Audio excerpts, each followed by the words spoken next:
All right. Thank you everyone for joining us today. My name is Riley. I'm the Knowledge Mobilization Specialist here at the EPID at Work Research Institute. So we're excited to welcome Mika Lees today for our next EPID Talk.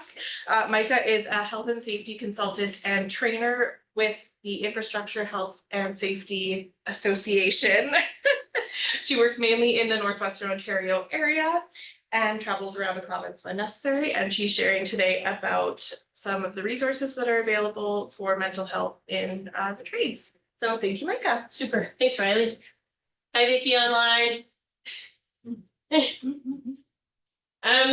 So I'm going to talk today about sort of who we are and what we're doing with some of the partners in workplace mental health and why workplace mental health, why we're focusing on it in construction and trades. So who are we? We are part of the prevention system in Ontario, Infrastructure Health and Safety Association. Before 2010, there used to be 12 safety associations. In 2010, we amalgamated to 4. Infrastructure Health and Safety Association, where I work right now, we do health and safety mainly for construction, electrical utilities, and transportation sectors. I used to work at Workplace Safety and Prevention Services. They do health and safety mainly for retail, service, hospitality, tourism, industrial manufacturing, farming, and agriculture. Workplace Safety North does, actually I may as well follow my slides. I'm not big on PowerPoint if I'm honest, so I may miss stuff on my PowerPoint. Workplace Safety North, they do pulp and paper, forestry, and mining. Public Services Health and Safety Association, they do education, so school boards, universities, colleges, healthcare, and municipalities. I'm gonna just go back a slide though. So we work really closely with the Ministry of Labor.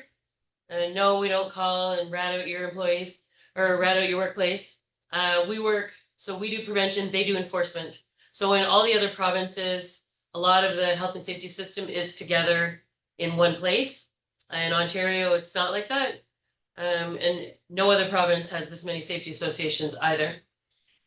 We work with WSIB and the Ministry of Labor, of course. And in the North, we work with all the safety associations. You can appreciate that there's not very many of us that work in the North. There's 3 of us that work at IHSA. Right now, there's nobody from WSPS north of Sudbury. Workplace Safety North has a couple of consultants here in Thunder Bay. And then they have 1 west in Dryden, and we have 1 person in Kenora. So there's not that many of us. We cover an awful lot of geography. Where down in Southern Ontario, down in the GTA, it's a little tighter knit. They might spend as much time in their vehicles. We're just traveling when we're doing it. They're sitting in their vehicles in traffic. That's the only difference. Our other partners in the safety system are OCAL. So Dwayne is here from the Occupational Health Clinics of Ontario Workers. I'm grateful to work with Dwayne. OCAL offers tons of resources for employees and employers, and they do tons of research and extra stuff for things that maybe you're not thinking about when it comes to workplace ergonomics and other things that affect people in workplaces as it pertains to health. The Workers' Health and Safety Center is also part of the prevention system in Ontario. However, they're more labor, so usually unions go to them. We don't see a lot of the Workers' Health and Safety Center, although they do have somebody stationed here in Thunder Bay. I have no idea who they are. So why are we focusing on workplace mental health? I'm going to play a little video for you here to give you some sense of why we're doing this.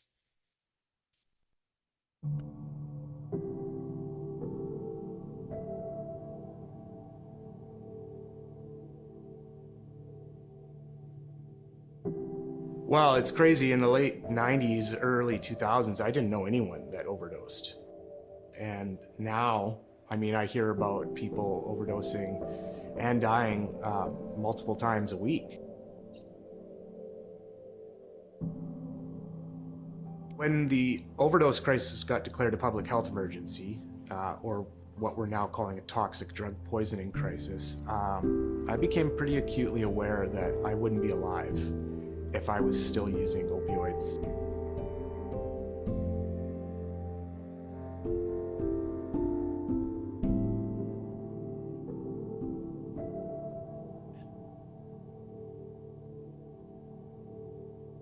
When I got onto the job site, I found that it was a very comfortable place for me to be. School for me was uncomfortable. I didn't feel like I really necessarily fit in among my peers, but when I found construction, I found a lot of people like myself. I had a tough story in my life leading up to that, and the construction industry was a place where a lot of people with tough stories found a great place to make a living. Probably by about age 15 to 16, definitely by 15, I realized that I quite enjoyed the feeling of intoxication, of drinking, and it became a big part of my life. You know, if I could work hard, work extremely hard during the day, and then, you know, put down your tools and then head to the bar or head to the cooler in the back of a pickup truck, inevitably turned to unwinding, turned into partying pretty hard. My substance use came before the oil rigs. In Saskatchewan and many of the other prairie regions, it's pretty easy to get drawn into it at a young age as there's really not much else to do. And joining the oil rigs, and it had just kind of advanced it with the acceptance of more money, less time, you know, disconnection from friends and family. A lot of guys that I've worked with are working paycheck to paycheck, so there's not really space for missing time off work. You get stuck in maybe a mindset or a way of thinking that's like, well, if I take this substance, I'll be able to get through the day. There's also a reward element, I believe, in it. You know, you accomplish a lot, guys are proud of their work. Wrapping it up with some drugs or some drinks is pretty normal. There's a celebration of the suffering. We're proud that we work in that rainstorm or in the mud. We're proud of moving the concrete and lifting the heavy lumber. Good people go out and have a little fun. They end up home alone, and the intention was never to cut their life short. They just wanted to feel different or to take a break or blow off some steam.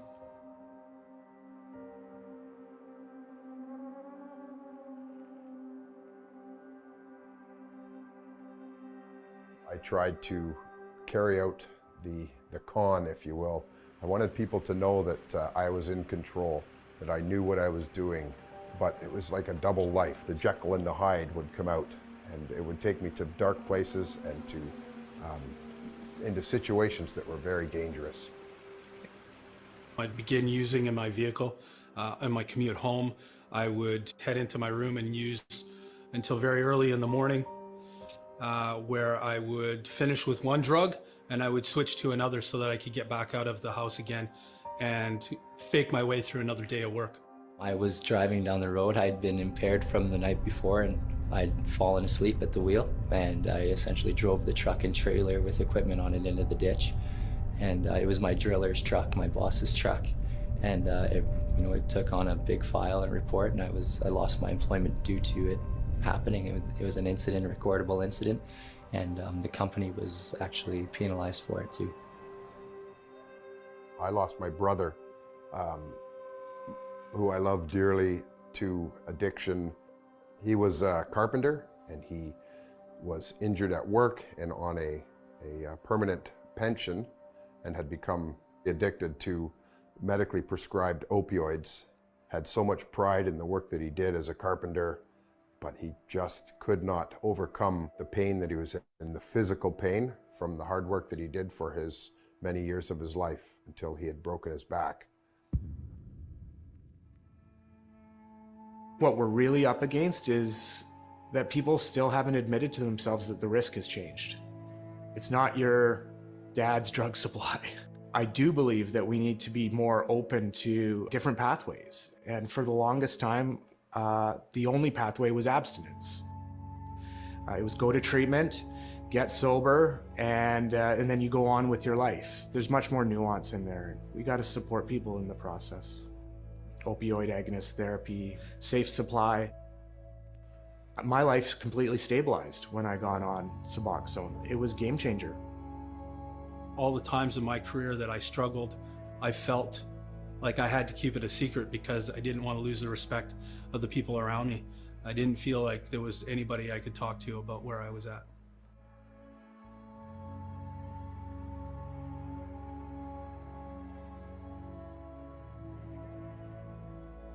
If you see that somebody is struggling and you don't know why, it doesn't make sense, if they're having too many fights with their family members, if they're constantly having to move homes, if they're showing up in less than satisfactory condition from work, check in, ask them some direct questions. You might save their life. I knew that I had a problem, but I couldn't find a way to ask for help. And I'm so grateful that I finally did, and there were people there that would listen and wanted to listen and wanted to help, that I could find out that I wasn't a bad person, that I had an illness and an addiction, and I couldn't control it on my own. I needed help. Now that I'm able to be sober and free from my addiction, I help people essentially in the oil and gas industry now. I've actually noticed a few people on my rig crew personally that are taking a step away from going to the bar after work like they usually do, and just being able to be safe because they don't want to be the reason that somebody else loses their life because they make a mistake. If you're a person who's hiding, using your drugs for whatever reason behind closed doors and don't want to bring it into the open, then it's imperative you connect with some kind of resource, some person that's safe for you to talk to them about that, and find a way that you can protect yourself. Overdose prevention sites, safe consumption sites, get your drugs tested. You can use an app and be witnessed, or at least have someone check in on you. I feared I would lose my job. I feared that people would hate me, my family would abandon me, and none of that has happened. Not a single one of the things that I feared has come true. The people around me love me, the people around you love you, and they just want to see you healthy.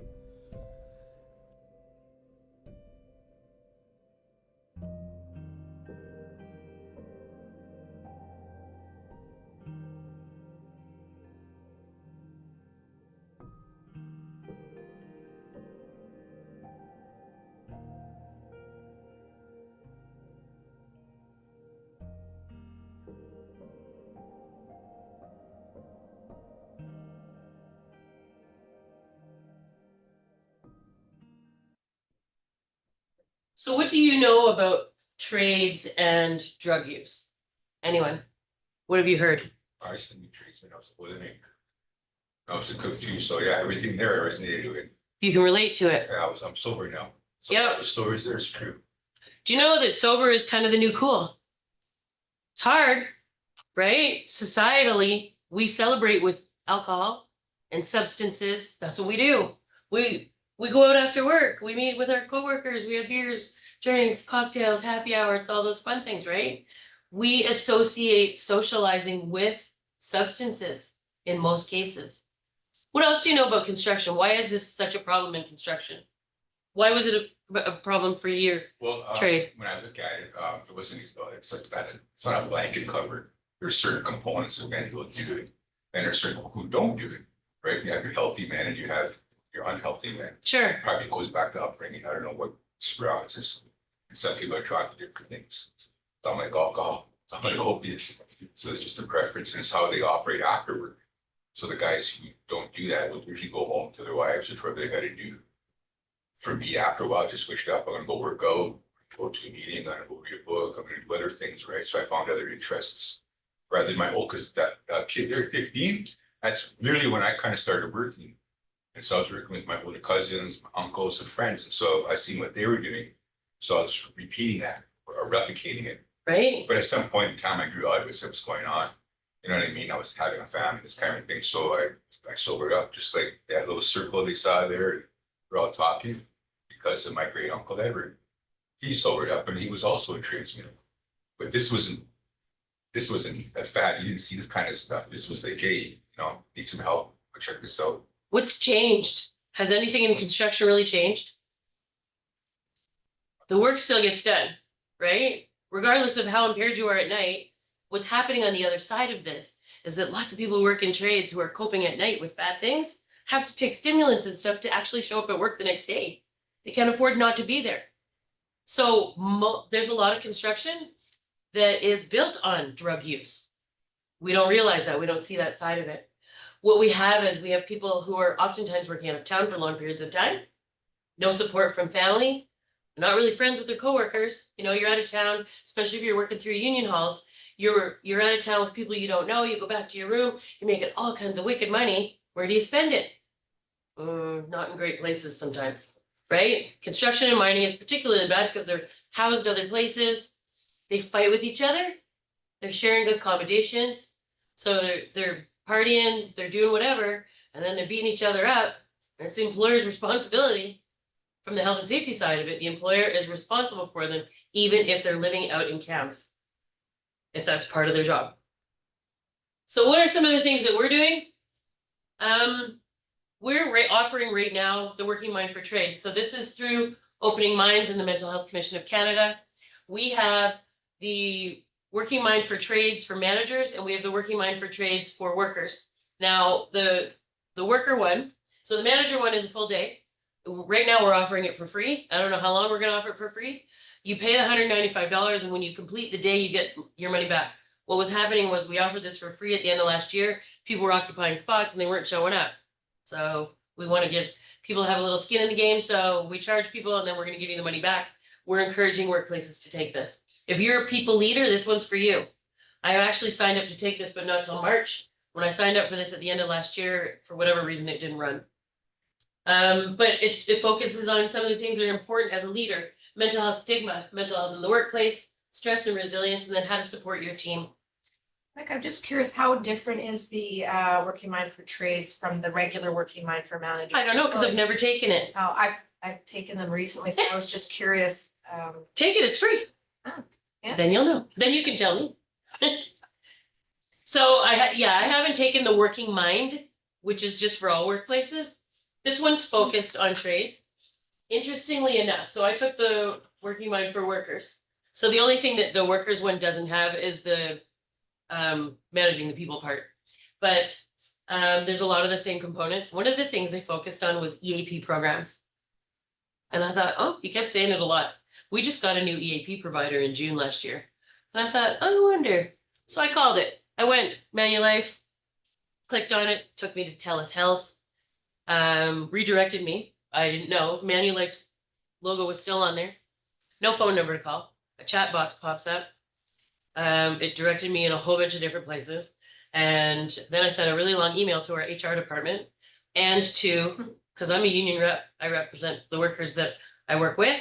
And I actually have represented somebody recently who was off on workplace mental health issues. And I said, this doesn't work. Like, there's no phone number, there's nowhere to call. I went in the chat box, I talked to this nice young man.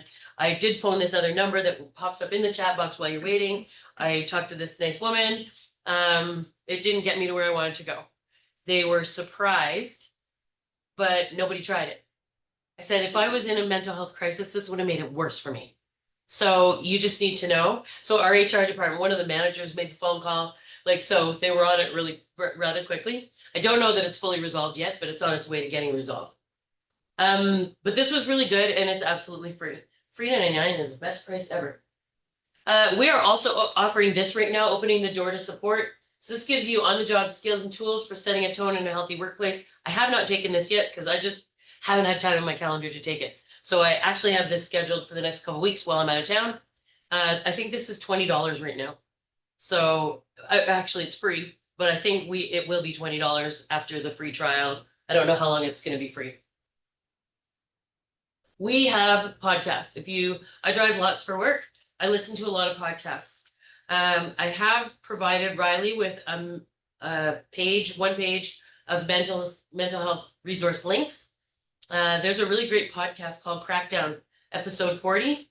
Trevor Botkin, the guy with the gray beard, he actually is on a 45-minute podcast talking about how construction works and how it affected his life and his story. It's an incredible story, and it's worth a listen if you're interested to know more about what's going on in construction and trades. He's in BC, but it's the same everywhere, right? It's no different. We're Canadian. It is what it is. So we have quite a few podcasts on understanding some of the topics here. I did not include the link to this, but it's not hard to find. IHSA podcast. I think it's right on our mental health page, so I did put that link. The link for the crackdown episode 40 is also in that resource link, as is that video I just showed you that's called Building Hope. We are working with other safety associations across Canada to try and come together to figure out how we can support workers. Right now, if you go to our website, if you go to IHSA Workplace Mental Health, a pop-up comes up. Right now, we're running a partnership with OCAL. John Odek, I think his name is. Is that his name? Yes, Vicky's nodding yes. So I was not involved in this, but I went to our workplace mental health page and saw it pop up.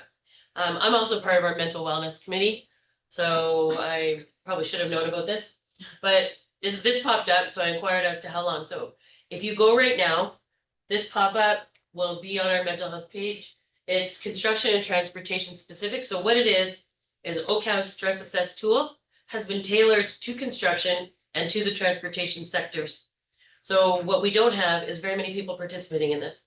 So if you can help us to promote this pop-up is only going to be on our webpage till the end of April. The end of February. There's incentives, of course, similar to what EPID at Work is offering with their trades research. There's incentives that you could win Visa gift cards, but what they really want is some data to be able to figure out how we can do this. We can't do this until people participate. So if you know of anybody who could benefit from participating in this, please encourage them to be part of it. What else are we doing locally? So of course, we have Superior Mental Wellness at Work. I talk about this every time I do training. I'm probably the biggest advocate for this program.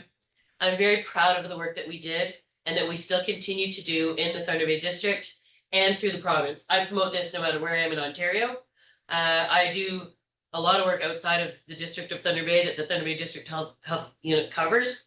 West of here, when I go to Kenora, when I go to Fort Francis, Dryden, they're out of the district, but I still talk about this program because it is the best workplace mental health resource page that I have seen yet from any health unit. When I used to work at Workplace Safety and Prevention Services, we were involved in some of the psychological standard, implementing the standard in workplaces. We ran workshops like that. They actually don't have a lot of the stuff that they had when I was at WSPS. They don't have it anymore. I went on their workplace mental health website and they used to have something called what managers can expect. So anybody who's a people leader or in a leadership role, just because you're in that role, you may have people coming to you with issues that you are not comfortable talking about, right? You need the vocabulary, you need the education, you need to get some tools in your toolbox so that you can support them the way that they need to be supported. And everybody's going to be different. So it's not, you don't take one broad stroke of a brush and there's not the same solution for everybody. Workplace mental health accommodation and drug addiction or any kind of substance misuse is the accommodation for that's going to be different with every single individual. So Superior Mental Wellness at Work, tons of great resources. They do have bulletin board kits right now. 2 new ones came out. The one is on stigma and the other one is on substance use. Thank you. EPID at Work, we have been part of EPID at Work from the beginning. And right now they're also focusing on trades and construction. They also have that Northwestern Ontario cohort study. Still, we don't have enough people in it.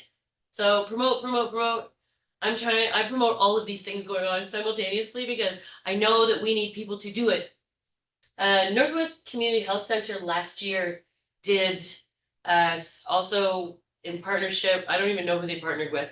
I spoke to the woman at the Northwest Community Health Center, and her and I are going to connect after this because she's now connected with Vicky, or she wants to connect with Vicky rather, because we're all sort of duplicating resources and I don't know why we're doing it and I don't know why people aren't talking, but we're doing the same thing that other organizations are doing. And we just need to pull it all together and focus better on how we can sort of hit everybody to get the data that we need to be able to continue this research. So they focused on construction and mining.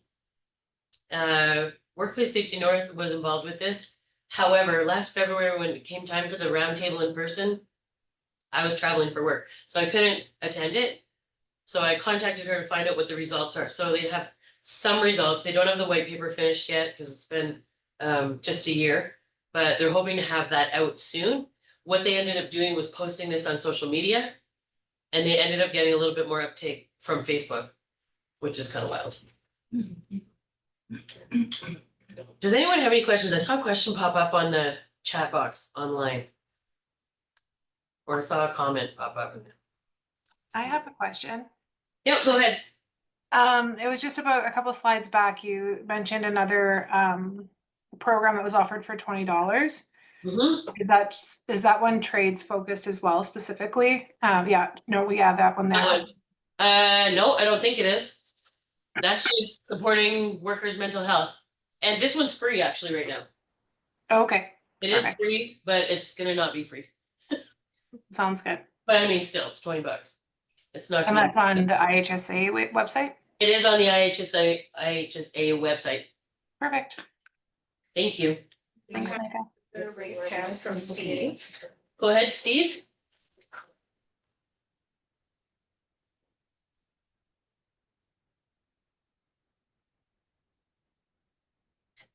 Are you there, Steve?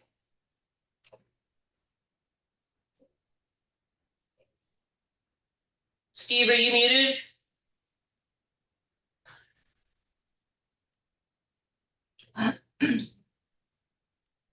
Sorry about that. Can you hear me now? It's all good. Okay, Steve? sorry. Yeah. Yeah, it's Steve Mantis. I'm with the Thunder Bay and District Injured Worker Support Group. Yeah. You know, what we've been hearing from some of our members is that when they get hurt at work, they're pressured to go back to work right away. Yep. And sometimes they're taking opioids or other prescription medication in order to manage the pain to be able to continue doing work. And then it becomes kind of habit forming. You know, you kind of are taking it every day because you're in Sure. pain and you're trying to keep working. I didn't notice any information about that in your presentation. Is that something that you're noticing as well? We're not focusing on that specifically, but what are some of the barriers to people getting help, and especially in trades? What do you think? Even Steve, if you want to weigh in. Stigma. Well, you know, it seems like that prevention, which of course is, you know, what we're all about in terms of the health and safety stuff, is if we can stop, you know, people from taking the opioids or similar things to deal with pain in advance, then that's almost the easiest path to prevent it, as opposed to, you know, once people are hooked, to then having to you know, go through kind of getting off the drug and all that kind of stuff. So you know, I think it would be useful to kind of see if you can include that in the work you do. Thank you so much. Thank you. I noticed in that video, most of them were talking about, you know, the social aspect of it and the work culture of it. But the one gentleman that was talking about his brother that died, it was All work. manage the pain Yes. and the prescription use. And I, you know, before seeing that video, that was what I thought was the biggest issue, was these getting addicted to prescriptions. But seeing that video, it's like it's a lifestyle culture. It's both. Like I would be curious to know how many are in that camp of you know, prescription drugs to handle the pain so they don't take time off of work. And how many it's the lifestyle culture. Interesting. Are you hearing that, Vicky? I did, and that was actually my exact question. I was wondering if we know what proportion of people get hooked either through medical prescription, or is it what proportion is more just medical or coping, mental health coping. So I think that's an important research question, because I think that helps us to, if we know that, it would help us to target Right. what should we be focusing on, physicians reducing prescription, or we need to focus on what is causing people to be in such a situation that they feel they need to cope with opioids. I know, so just because I come from a trade, so I used to be a telephone installer, and although I didn't work out of town, so that wasn't an issue for me.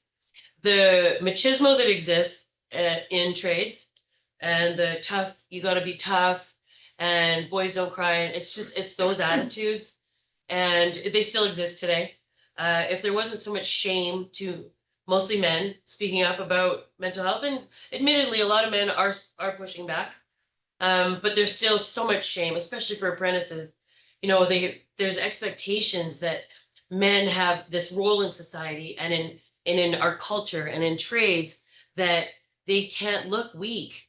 And so they struggle through and they push through. The other side of trades, because I've worked with Skills Ontario promoting trades in high schools, especially for young women, we don't often talk about when you work in trades, you are at a very high risk of MSD injuries, musculoskeletal disorders. You're using tools, you're working outside in extreme temperatures oftentimes, you're using heavy equipment, you're doing all kinds of heavy stuff that our body mechanics can't do over the long period. And I would argue that majority of people in trades have some kind of MSD injury going into their retirements. The problem with MSD injuries is that as we age, we shrug it off. We go, I'm just getting old. I got a twinge in my shoulder. I'm just getting old. You ignore it. And by the time you address an MSD injury, it's too late. It's too far gone. And now you're just doing management. So I'm just thinking of that research question, like Vicky said, it would be interesting to know how many are because of prescription use because of pain. And, you know, the comment of, you know, going to the doctors to prescribe opioids less, even going one step further from that let's look at, like, is there any sort of safety that can be for these workers so they don't have the pain in the first place? Like, you know, I think of, you know, in nursing, you know, so much was put on, you know, back safety and so much training and in services and proper lifting. Is all that in the trades? Is it just a given you're going to get injured there? No, they never talk about it. So like that to me is like a source. Sure.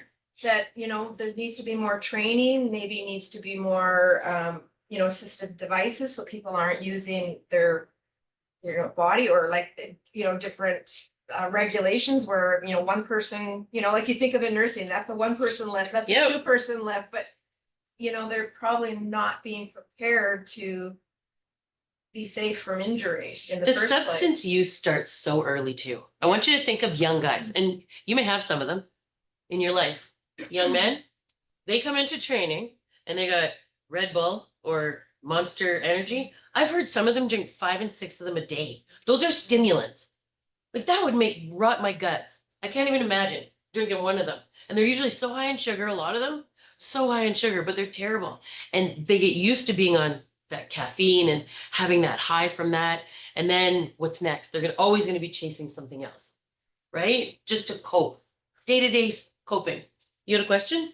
Yeah, it's, I think some of them may have issues. Everything trades wild, like, and I've known a lot of healthy guys. Like I got sober and I was with all sober guys who were healthy. We're all doing things you have a certain segment, usually your sons or your nephews or your cousin and on those guys. And then we'll start something at an early age and kind of cross over to work where they find a certain segment of guys and then they go through things after work, which translates into health and safety issues and all kinds of things like that. I was Indigenous, so I happened to fit into that whole component because there's all kinds of stuff going on my life, right? So I just fell into that group. Yes, and there's a component of like being strong and all. How did I do with that? I exercise, I worked out. So my body's nice and tight and fit. So if I was to do a 50-pound lift, no problem. If you can't do exercises before and after work, you're going to need something assisted.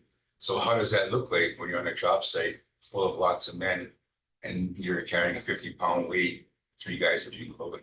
Right, so there's that strength kind of stuff. Everybody's got to kind of have that strength.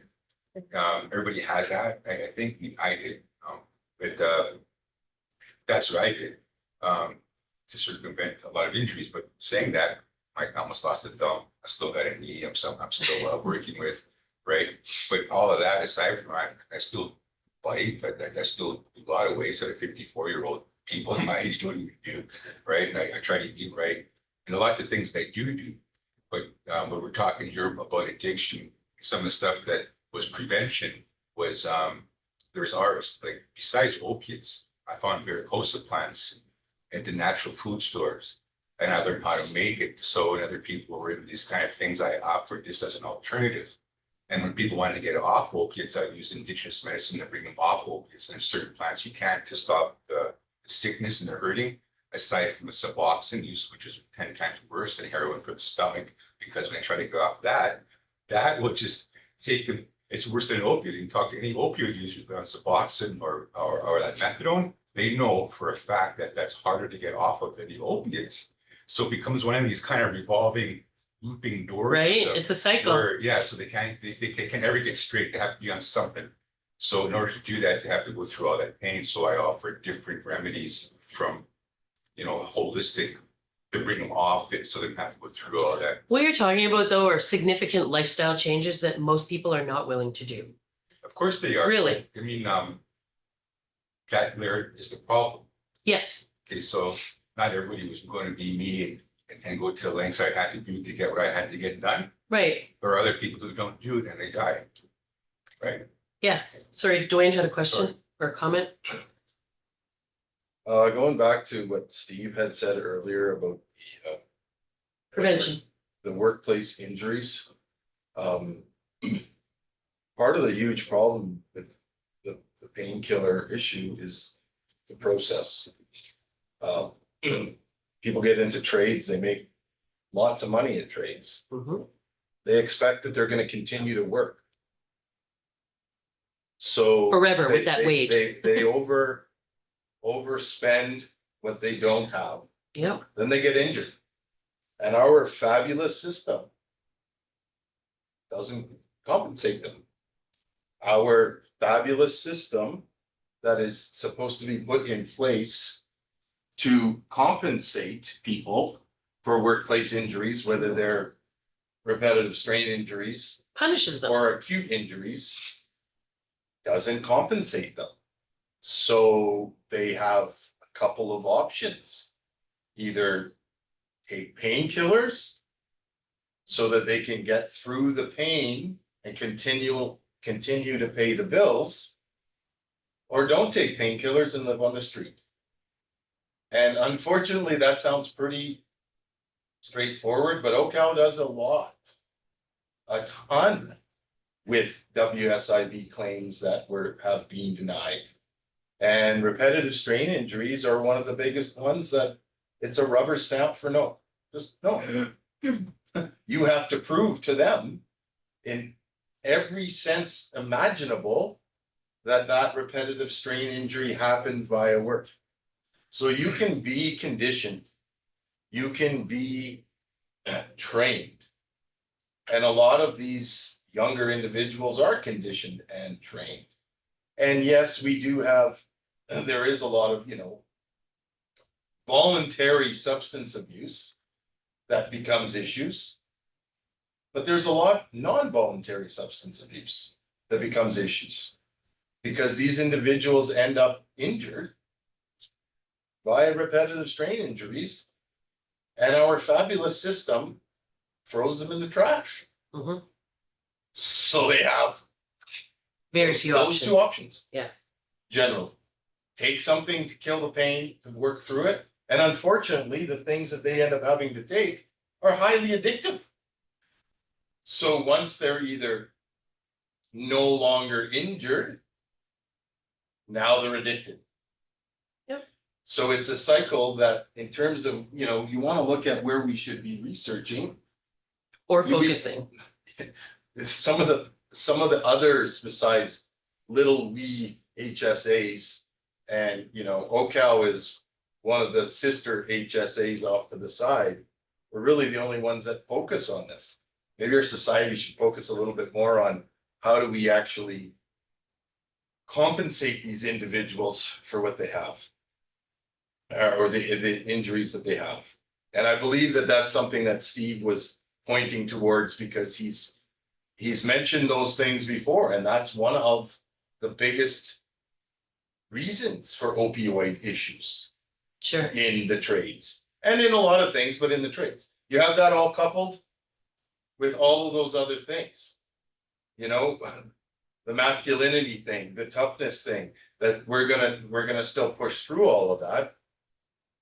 A lot of these injuries don't even get reported. Because why should I waste my time? Because the ink in this pen is worth more than the piece of paper I'm gonna write it on to promote it or to report it, because it's going to get denied anyways. The denial process increases your mental anguish. Increases the amount of chance of substance abuse and addiction issues. So I just wanted to add all of those things to it. Yes, a lot of it is voluntary, but a lot of it's not. Thank you. Also, I think to like complement what you've just said, I also really appreciated the comments in the presentation about access and then what you've said about access as well. So on top of this whole context, when someone does reach out for assistance, it's incredibly difficult to know where, what you need, who to call.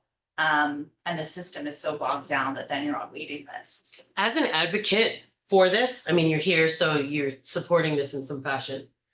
You should know beyond your EAP program or a company's EAP program, your friend's company's EAP program, you should know what's available locally in the community you live.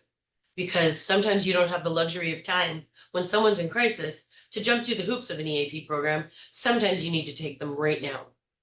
And I'm going to share a personal experience. So 2 Decembers ago, my adult children and I drove my niece all night to Huntsville to a treatment center called De Novo. De Novo is for trades. Everybody on their board is trades. I had never heard of De Novo. She worked for a union. She went there for a 33-day residential program. It cost them $35,000 to send her there. We drove her, so it cost me my gas in her vehicle, but we had to pay to get back. And when she got out, she wasn't very well supported, and she went right back to the family that enabled her. So she was right back into it. She lost her job. So she lost her benefits. She lost her job, her access to her kids. She lost the guy she was with at the same time. We made calls. My youngest son works in mental health, adult mental health and addiction. We made phone calls. I wasn't even in town. I was in Toronto. My son was in the bathroom of the hotel room while we're on speakerphone trying to get her back to Balmoral detox again. This was a cycle, as you've said, it's a cycle. We did this over and over.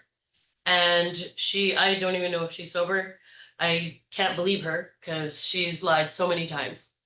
But the treatment is available. I made phone calls locally. She didn't even have to go away. Smith Clinic tells me they are one of the top rated programs with success. If people do what you're supposed to be doing. Detox is only for a certain period of time.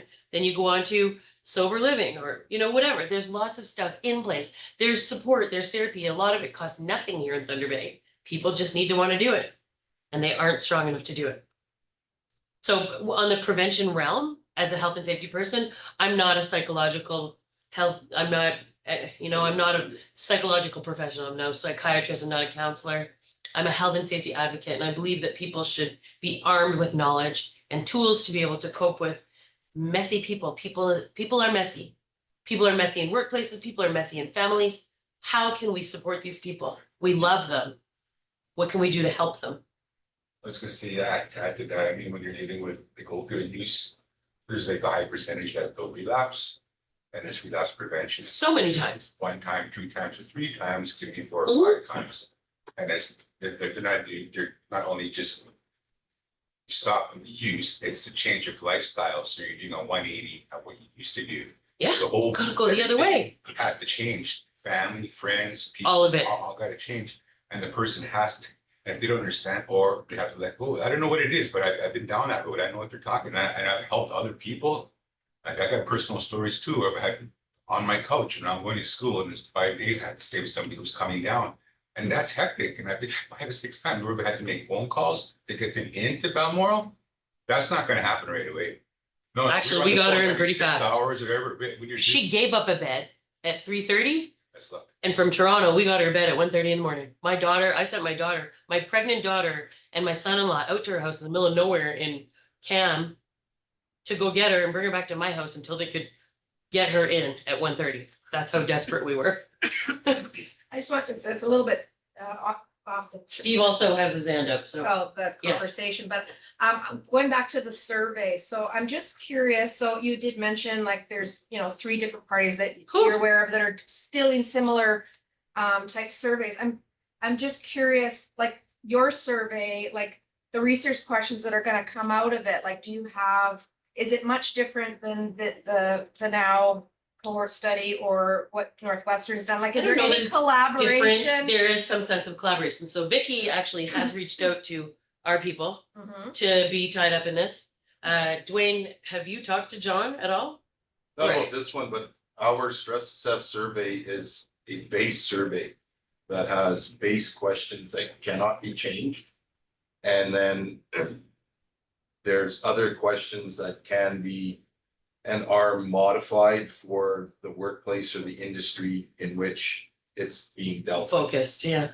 And what is So- your goal? Like, what is the goal up from the survey? Well, generally, the goal from the surveys are a workplace will implore us to do the survey so that they can basically be doing an analysis of what the workplace stressors are for their employers or employees. So therefore, then they can take a look at what those stressors are and try to implement change.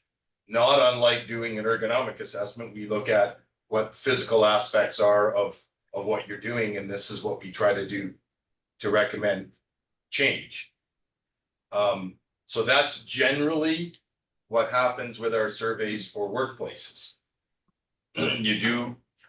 We set up the survey, they do the survey. The survey has two components. The hardcore questions that are basically just compiled by a computer, and then the open-ended questions which we compile individually and create synopsis for. And then we present that back to the workplace, and then with some recommendation, but then they implement that and do that. This one, I hadn't heard of it before because John is our stress assess guru, and there's about 4 of us that are doing it as well, that are learning because he keeps threatening to retire on us. When that happens, we're in big issue. But this one, my assumption is they're treating the construction industry as one workplace. They're trying to get the information to see what the overall stressors are in that construction industry. It will also break it down with the specific questions that likely will, people will put their demographics in there, much like a regular workplace where it would be administrative staff, maintenance staff, floor staff, for instance. On this, it would probably be, the electrical sector, the construction sector, the mining sector, those types of things, to break it down so that they would have that information. So they can then present and take a look and say, these are the general stressors, or these are the most significant things within the construction industry. And for this sector, it's maybe this, for this one, it's this, for this one, it's this. So that then the training could likely be tailored to that to try to de-stress those. That information could likely be sent out to companies and unions right across and say, hey, this is what it is. But it's just like an institutional study. You need to have X amount of We respondents. need people to do it. Make it worthwhile and significant to do. Generally, if we do a workplace, we like to get 80% of the workforce in that workplace. Well, if there's only 20 people, then if we're getting 16, 17, 18, that's good. But for something like this, the larger your number is, the lower percentage you can potentially get, but that's why they're doing that with that. So that's kind of how the OCal portion of it is. So my assumptions based on the little bit of knowledge I have of what's happening with this is that we created, well, we have the main one, but we helped tailor specific questions for it. And that IHSA is attempting to implement it through their connections and get the survey filled out. The other thing with the closure of it, Micah, it can be extended. Yeah. It can always be extended. I mean, because it's useless if you don't have enough. If nobody participates. Yeah. I think So I just want to hop in, Dwayne, because I think what we have to be really careful, because I think this is a considerable overlap to what we are doing with our NOW study. And my concern is it is difficult to get people to participate in these studies. And if we are going to the same people asking for the same thing, they're not going to do it in all locations. So I think we really need to pool together. And I have reached out to Marin Gamble because I think what you're describing is exactly what our NOW study is. The only difference is that our measurement tools are a little bit different. We're not using the exact what Stress Assess does, but we have our own validated instruments. But essentially, we're doing the same thing. And I think we have to be really careful because we know that it's very hard to get people to participate. I'm sure there's some PCs, our project coordinators in the room, that can tell you how difficult it is to get these companies to participate. So I think, like I said, I reached out to Marin. We're going to set up a meeting. I think we need to sort of pool and try to tackle this particular region together, because there's not enough to go around. And what we're going to do is we're going to end up spreading. People who participated in our study probably are not going to do this because they're already involved in ours. So I think we need to pool information and work together so that we can solve the challenges together instead of trying to compete with each other. I thought that doesn't make any sense. So to clarify, Vicky, yes, that would be the venue that you would go is through IHSA, because OCal would not, and I would almost guarantee has not initiated this. Okay. Someone comes to us and says, this is what we want to do. We don't just arbitrarily or calculated initiate doing stress assess surveys. So this would be something that IHSA had decided to use stress assess and OCal's tools to implement and do this, right? So that, and then you come to us like any workplace and we, modify the survey, help you implement it. Sometimes we don't even implement it. You can go on our website and do it yourself and get all of those things. So OCal is not the ones that would have, I'll say 99% that I know, would not have initiated this. It would have been brought to us and we would have helped implement it. So Marin started this originally as a school project because she's taking something on addiction in the mental health realm. She put this out to our senior management, and I think I'm the only one championing this on her behalf, honestly. The guys that I work with, they aren't talking about this. They aren't talking about this when they're training. They aren't talking about the Northwestern Ontario study. I'm the only one. And so that Vicky connected with Marin, I think is important, because I agree, duplication of resources is so bad because it waters down the pool and it's not going to be focused enough for us to be able to get any good data or resource information. No, we won't get good results if we water it down. And this demographic, you're lucky to get anybody to fill it out once. Yeah, we know. Let alone fill out anything twice. Steve's got his hand up. Yeah, thanks so much. This is such an important discussion to be talking about the mental health at work, among construction workers, really among all of us. And how can we both put this issue higher on the agenda so that we get more people talking about it and thinking about it, and what can we do to prevent it in the first place? What looks like that more and more our economy is focused on getting the work done faster, quicker, cheaper. And there's a lack of understanding about what the impacts can be on the people that are doing those jobs. We see that certainly in the workers' compensation system. The push is reduce costs, the focus, reduce duration, get people back to work right away. What happens to them afterwards, it doesn't matter. But it's really about us over the life of our work. And, Mika, you talked about that with cumulative trauma, as well as acute trauma. I think we need to have ways to think about how do we ensure that we're all healthier as we move throughout our working lives and afterwards. And how do our public systems that are supposed to be there to support us, how well are they doing, and how can we improve them so that it really does protect us both physically, emotionally, and mentally along that path. So thanks so much for stimulating the conversation. Thank you. Just being cognizant of time, we are a little bit past 1 p.m. So maybe time for one more question and then we'll have to wrap it up. Linda has one more question. It's not really a question, it's more of like an observation. I think that what makes this sector particularly unique is just sort of like the whole, like the working conditions. You know, people are working in teams, sometimes with multiple supervisors, they're going to different sites. And you talked earlier about how they're working in remote communities, sometimes for many days on a time, and they're away from family, weeks. And so I'm thinking, as we're having this big conversation, whether it's about research or whatever, the question that keeps coming to my mind is, what do we need to do to improve the situation? Is it training? Is like, what can we implement to make things better for these workers? Is it the supervisors? But often the supervisors they're different people whoever the job sites with. Sometimes you're a contractor working for somebody who works for a completely different company. So I think that it just the whole, like, I don't know, it's just really messy. And so you have these workers that I think face these additional challenges.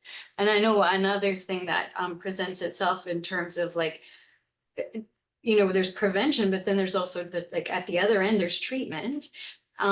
But you have these workers, again, in remote communities where how do they access care? Sometimes they don't even know well enough in advance to make an appointment when they're back home in their community, where there might be a healthcare professional, but then they might only know a couple of days in advance, but by then it's too late to make an appointment. Or they've made an appointment and now they get called to work on the day where they're supposed to be home. And so it's just hard. Well, the greater problem too is that there's not enough support for the demand on the system. More people need help than there are people who can help. And that's a huge problem. So try and make an appointment with any one of these, any of them. Try getting an appointment anywhere for any kind of physical or mental, and see how long you're going to wait. Add that we live in Northern Ontario, and then add some of our even northern communities or more remote locations that are still considered cities or towns. Dryden, Kenora, good luck. You might have to go to Winnipeg to get treatment of some sort. You might have to drive to Huntsville. Like, we just don't have the same kind of support here. Well, like Linda alluded to, it's, you know, you can have treatment and rehabilitation for substance abuse, but if you don't focus on the core cause of That's it, right. You're going to go right back into it. You're never gonna, if you don't focus on the prevention side of it in the workplace setting, you know, you can rehabilitate, but then you're going back to a risk situation. And I say this all the working time. Conditions. Right. I say this all the time when I talk to people about health and safety, workplace health and safety. When safety competes with money or in production, safety is never going to win. Production doesn't win. Prevention doesn't win. It doesn't. We talk about it. Those are all the nice to haves at work. But at the end of the day, they have a business to run and they're focused on the money at the end of that. So what happens so you add things in like job delays and you add injured workers and all this stuff, which puts jobs further behind, and then everybody's working longer with less resources, and they're working longer hours, and how do you stay awake for longer hours, or how do you work on less sleep? It's an endless cycle, and somehow we have to figure out the root of this, hopefully with some of these surveys. And honestly, I agree that there's not enough participation. I don't know how we're going to get the participation. We talk about this at our labor management meetings. I see all the local unions in Thunder Bay. I don't know whether they don't believe it, whether they don't think it's important. They say they think it's important.